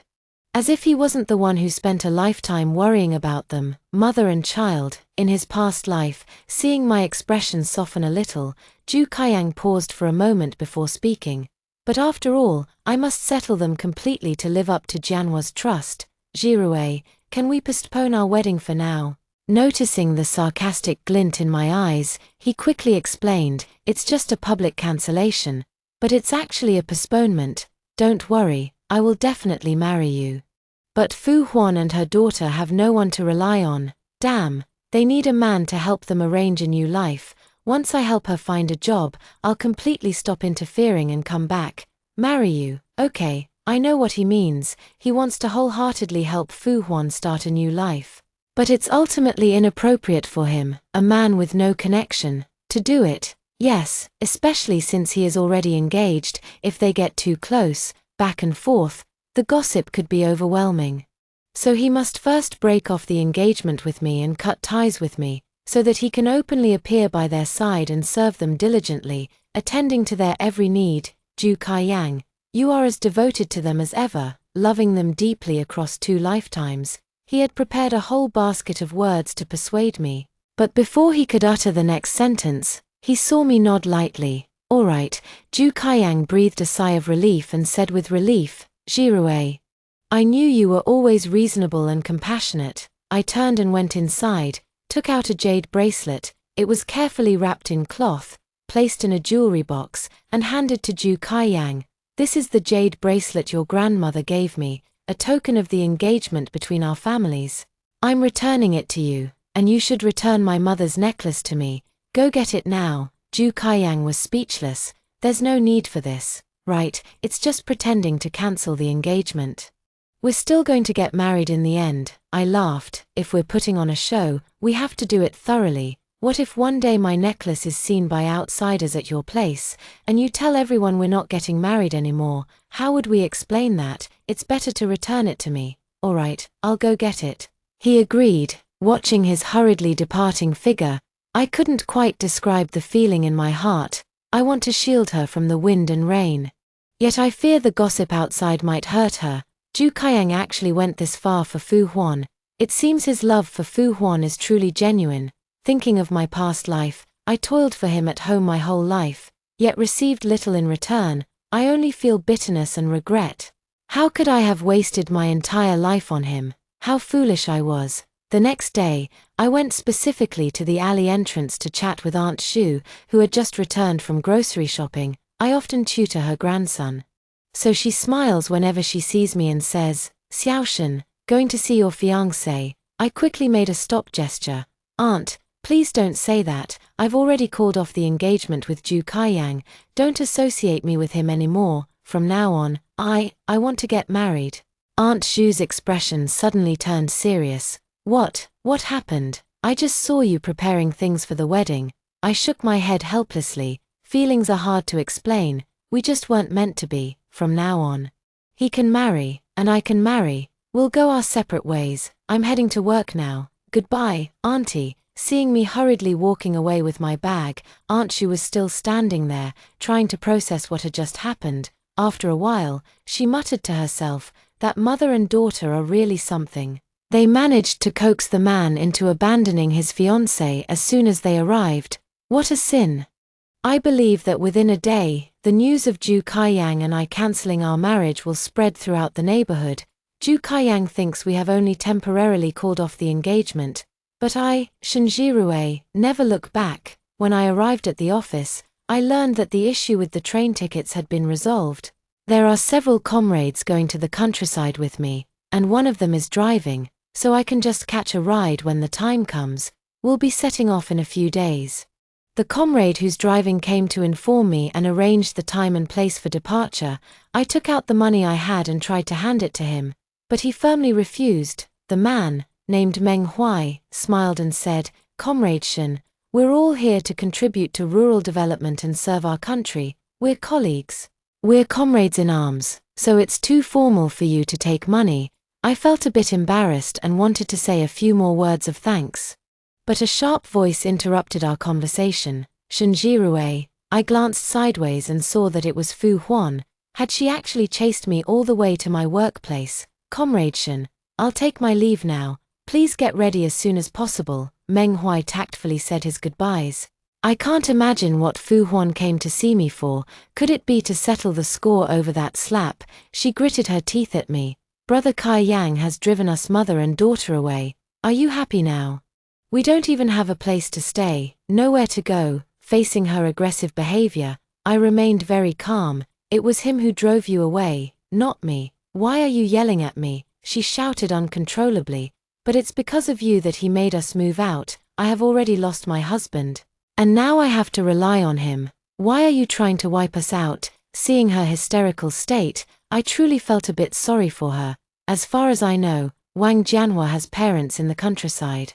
Although the family is poor, they still have a couple of acres of land. As long as they work hard at farming, they can manage to make ends meet without any problem. But she, Fu Huan, looked down on it. She didn't take her daughter back to her in-laws' home, who were related by blood, but instead clung to someone else's fiancé and refused to let go his hold. It must be said that she succeeded in her previous life. She truly clung tightly to Ju Kaiyang, this towering tree, allowing him to shelter her and her daughter from the wind and rain for a lifetime. But it was also because I had settled the Ju family affairs for Ju Kaiyang that he had the energy to protect them. Her so-called happy and blissful home was built by sucking the blood of both me and Ju Kaiyang.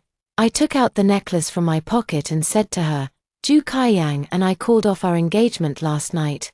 I even took back the engagement token, in an instant." Fu Huan's eyes lit up with surprise. "So, do you understand now who you should really be looking for?" I never intended to compete with her, because I've already suffered enough in my past life. These past few days, I've been busy packing and handing over work, so I haven't seen Ju Kaiyang much. Life has been unusually peaceful for a few days. While taking stock of the items to take with me, I suddenly noticed the new shoes my mother had made for me, still placed in the wedding room I shared with Ju Kaiyang. That new house had been prepared by his family long ago. In my previous life, I thought since we were about to get married anyway, so I placed the shoes my mother had made inside in advance. Those were the shoes my mother specially made for my wedding. I have to take them back. After all, my mother made them stitch by stitch, putting a lot of effort into them. There are 2 keys to the new house, one for me and one for Ju Kaiyang. I planned to put the keys on the living room table after getting my shoes, and then just let Ju Kaiyang know. Unexpectedly, it was quite a coincidence. The moment I opened the door, they were also in the new house. A lavish dinner was laid out on the table, steaming hot, with Ju Kaiyang, Ju Xiaoyuan, and Wang Tiantian all sitting together. "It looks like we're going to have a meal together." Fu Huan brought out a bowl of soup from the kitchen, saying, "Sister Shen is here. Perfect timing to eat together." She was beaming with joy, a completely different person from the day she came to me in a frenzy. It seems she has taken my advice to heart, realizing that the right approach is to please Ju Kaiyang and play the victim in front of him, and Ju Xiaoyuan was still cheerfully calling Fu Huan sister-in-law, as if she was deliberately saying it for me to hear. Fu Huan blushed and said shyly, "You silly child, don't call me that. They seemed like a family." While I was the out-of-place outsider, Jirue, Ju Kaiyang stood up uneasily, bumping into the table leg and making a loud noise. He immediately tried to explain something, but I didn't give him a chance. I walked straight into the room and took out the shoes my mother had made from the cabinet. Then I placed the keys on the coffee table. "I've left the key here." I glanced at the main bedroom, which was already filled with Fu Huan and her daughter's belongings. She had beaten me, the former mistress of the house, to claim the room's usage rights. I even kindly reminded Fu Huan. By the way, the windows in this new house aren't quite secure yet. When the wind blows at night, remember to use something to block it. Then, with a sense of fulfillment, he left. I hardly cared at all about Zhu Kaiyang secretly settling them in the new house behind my back. I walked downstairs, and Zhu Kaiyang hurriedly chased after me. "Jirue, wait, listen to me." He was panting heavily. A rare sight indeed. The usually composed and orderly Zhu Kaiyang was in such a hurry. I, being understanding, spoke for him. "You don't need to say more, I understand everything. You just felt sorry for the mother and child, so you let them stay in our wedding home. You only... It's because I didn't want to let down your brother's trust that I took care of everything for them myself. You're just being kind and righteous, thinking things through thoroughly, and had no choice but to break off our engagement temporarily for their sake." Zhu Kaiyang was speechless. All of these were the words he used to shut me up in our previous life. He wanted to see some trace of anger beneath my calm exterior, but all I showed him was an indifferent aloofness, as if it had nothing to do with me. Apart from that, there was nothing. Zhu Kaiyang had originally been afraid that I would be angry, but now, he was even more afraid that I wouldn't be. It seemed he couldn't find even the slightest trace of my care for him anymore. "They are just staying here temporarily and will move out later. Once I get them settled, we will get married." I don't know if he was saying it for me to hear or for himself. "We will definitely get married." But now, I don't even have the patience to hear him finish speaking.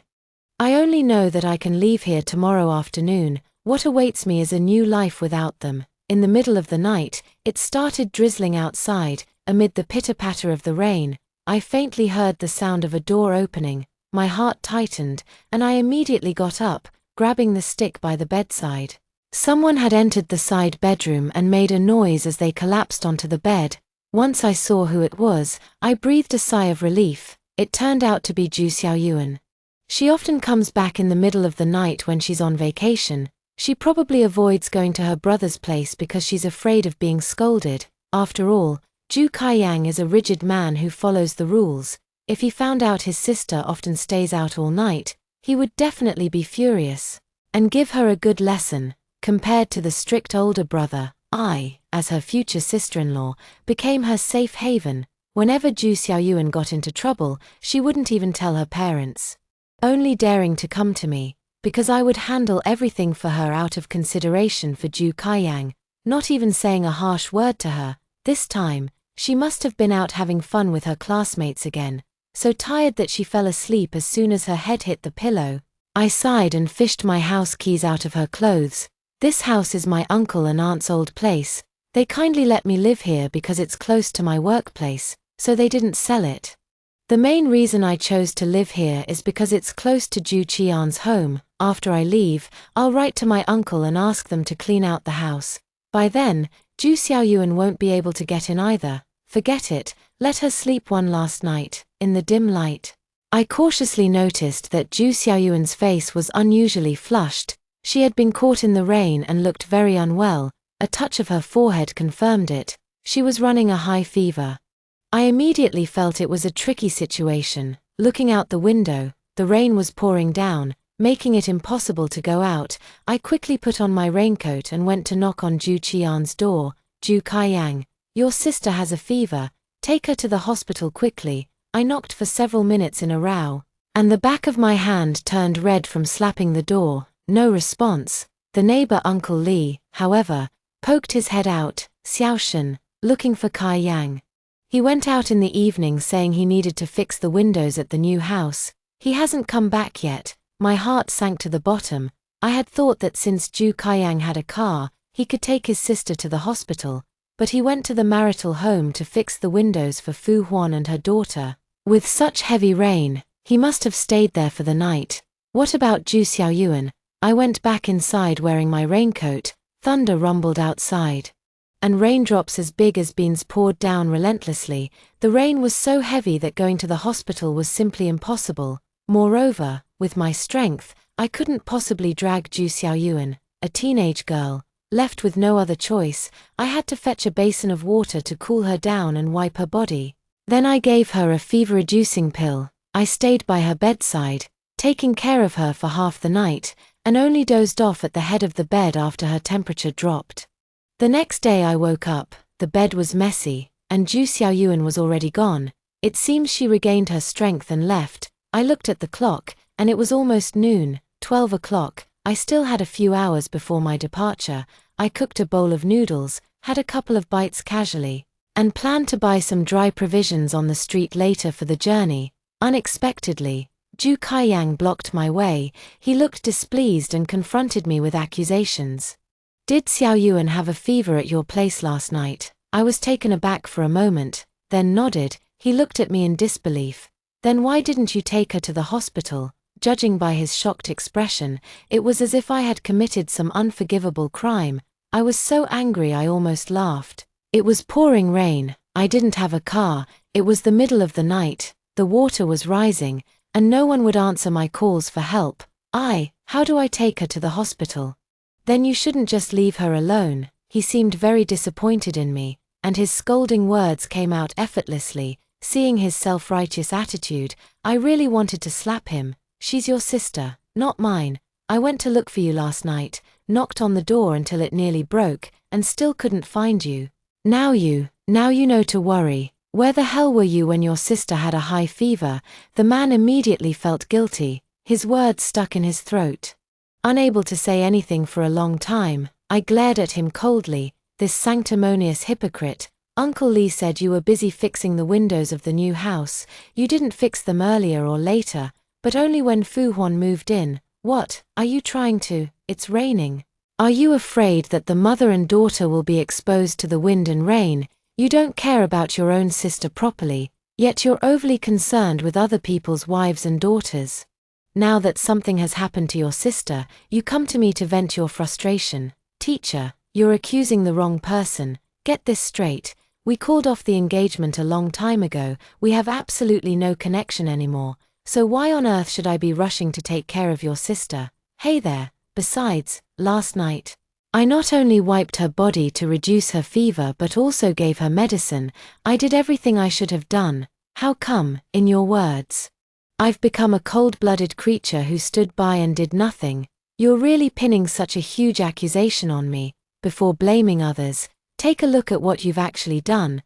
Have you fulfilled your responsibility as an older brother? My face was filled with indignation as I poured out all my grievances in one breath. Over the years since the engagement, you've often been away from home. Who do you think has been handling all those messy matters of yours? You can't be clueless about it.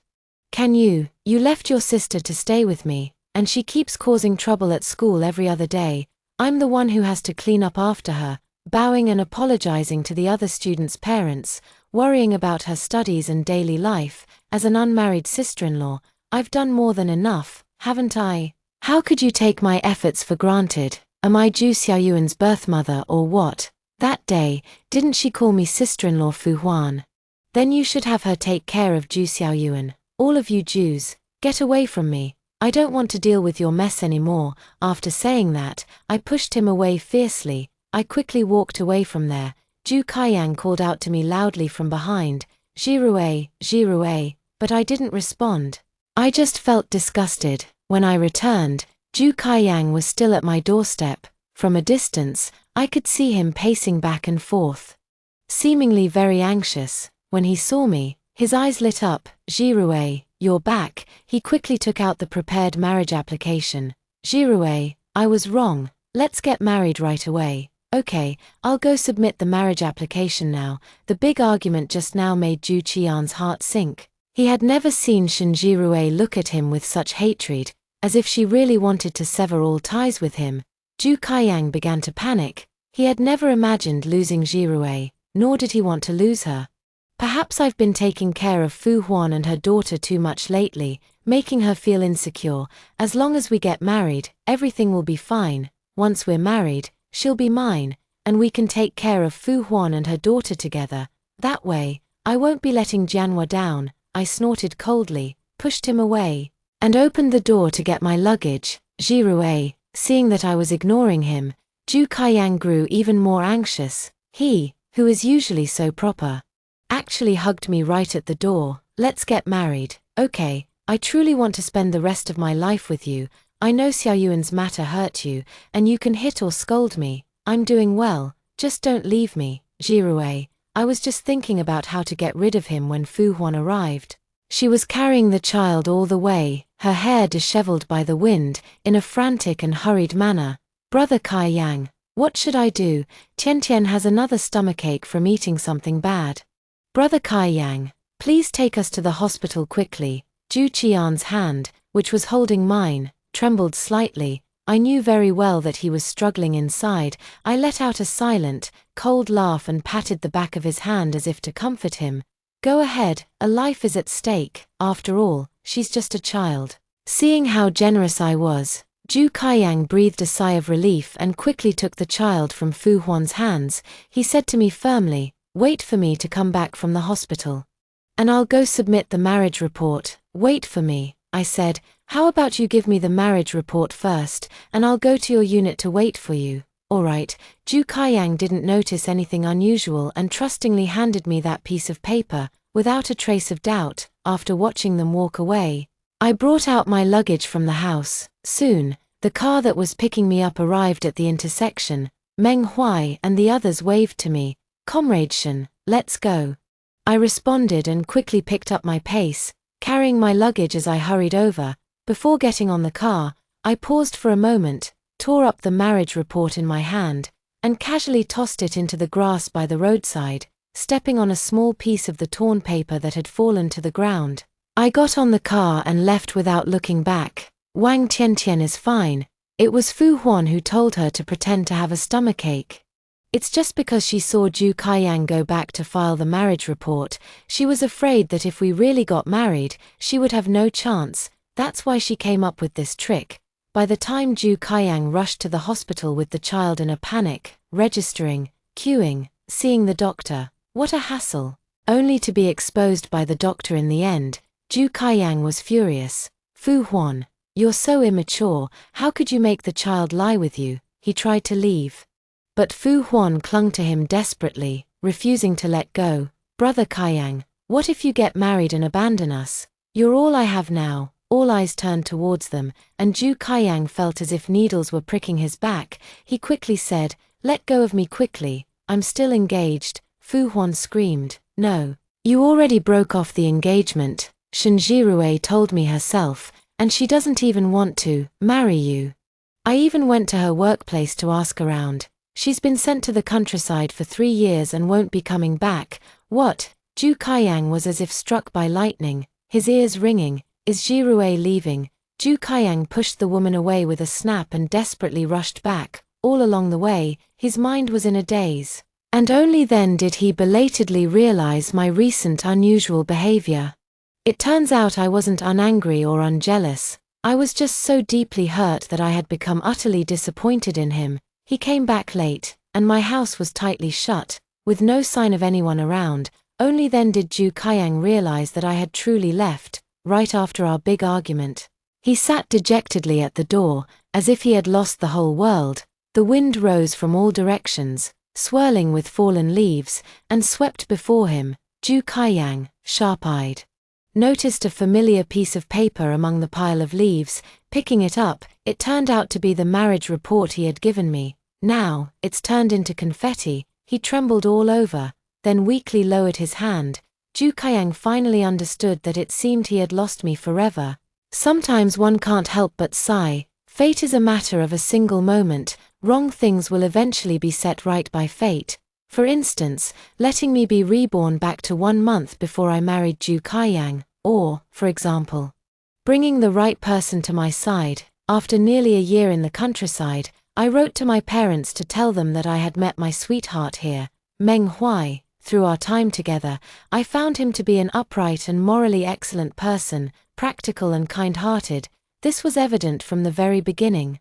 Like when he refused to take my fare, you could tell at a glance. At work, we worked together to overcome many difficulties, and over time, we developed a mutual attraction. Last month, we went back home together, met each other's parents, and got engaged, all in one go. Back then, after I retrieved the token from Zhu Kaiyang, I immediately wrote to my parents to inform them.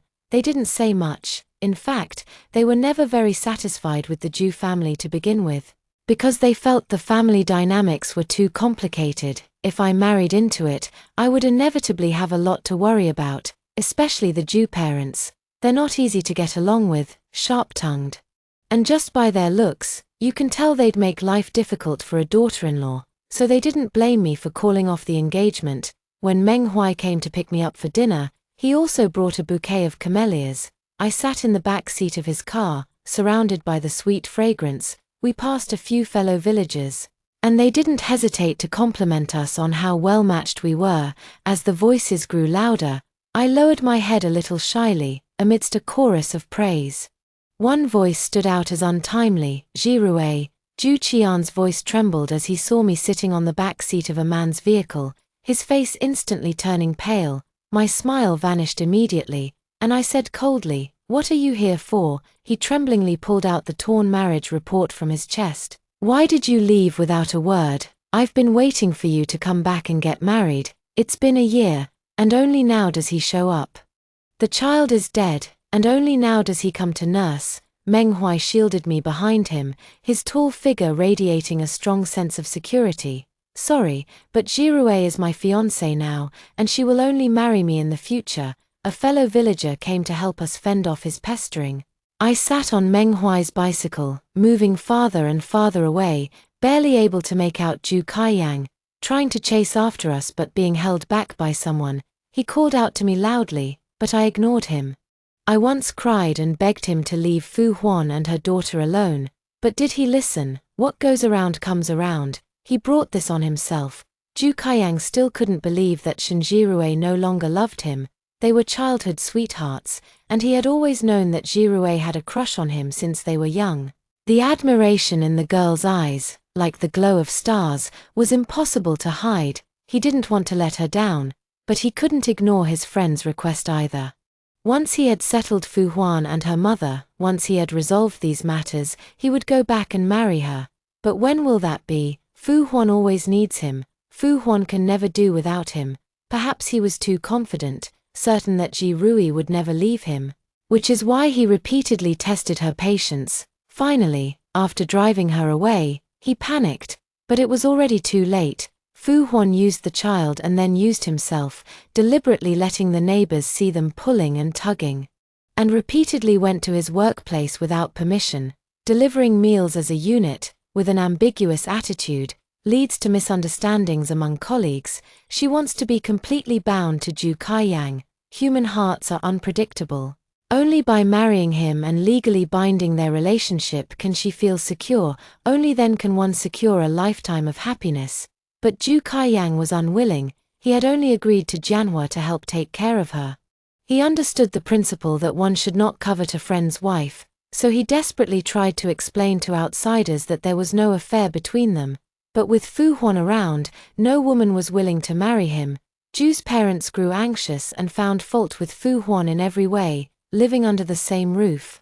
Their days were filled with chaos and constant arguments. Ju Kaiyang just felt mentally exhausted. Originally, these things were enough to give him a headache. But his sister was so mischievous and willful, often causing trouble, with classmates' parents and teachers frequently. He often comes to the house to settle accounts.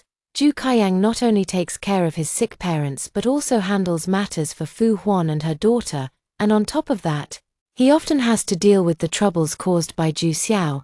After the incident with Yuan Shan, he was running between the hospital, home, and school, stretched thin and utterly exhausted. Finally, when Fu Huan and Ju Xiaoyuan once again argued over who should get new clothes with his money this month, he snapped and couldn't help but overturn the table. He yelled at Fu Huan, "I'm not your husband. Taking care of you is a favor, not an obligation. What right do you have to scheme over my money?" He scolded Ju Xiaoyuan again. "You can't even continue your studies, so why are you buying new clothes? How many times have you gone to take care of mom and dad in the hospital? If you're like this, you might as well drop out and start working early." Fu Huan didn't dare to speak. Ju Xiaoyuan was sobbing, pointing at Fu Huan and her mother, saying, "Who told you to bring these jinxes home? If it weren't for them, Sister Jirue would have married you long ago." She used her own money to buy me clothes without hesitation, and you're not even as good to me as an outsider." After saying this, she ran out of the door crying. Zhu Kaiyang stood inside the house, looking utterly dejected. His eyes gazed blankly in the direction of my home, where the house had long been cleared out by my uncle and sold to someone else. If he hadn't lost Jirue, they would surely be very happy now. They wouldn't be living such a messy, chaotic life as they are now. My parents weren't well taken care of, my sister wasn't properly educated, and my career has been stagnant due to family trivialities. I often had to advance my salary multiple times because of the large family size and high expenses. My supervisor was very dissatisfied with me, and even a well-meaning colleague told me that I was on the supervisor's list for layoffs. By then, where would the expenses for this large family come from? Zhu Kaiyang was filled with regret, wishing he had never agreed to his friend's request and rashly promised to take care of his wife and daughter. In the end, it ended up ruining his entire life. If he could have another chance, unfortunately, there are no IFS in this world. That's all for today's story. If you enjoyed this video, please give it a like and subscribe. If you have any suggestions, feel free to leave a comment below. See you in the next video.